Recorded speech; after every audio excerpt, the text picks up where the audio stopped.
السلام عليكم ورحمة الله وبركاته. الحمد لله رب العالمين.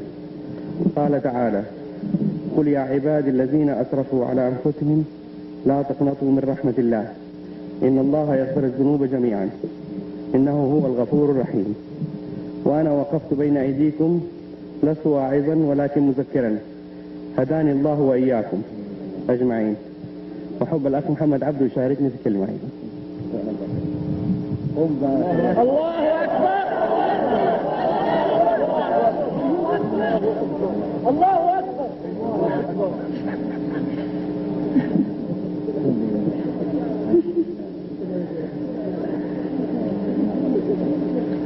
أعوذ بالله من الشيطان الرجيم.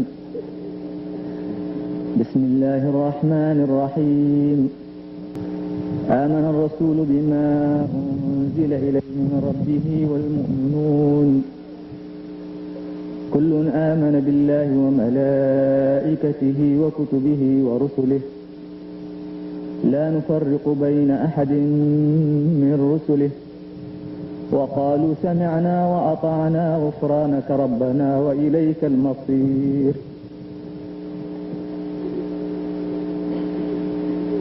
لا يكلف الله نفسا إلا وسعها لها ما كسبت وعليها ما اكتسبت ربنا لا تؤاخذنا إن نسينا أو أخطأنا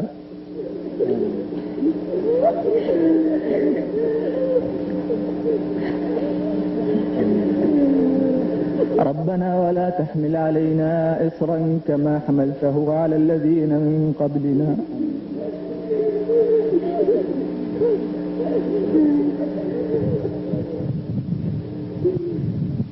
ربنا ولا تحملنا ما لا طاقة لنا به واعف عنا واغفر لنا وارحمنا أنت مولانا فانصرنا على القوم الكافرين. صدق الله العظيم.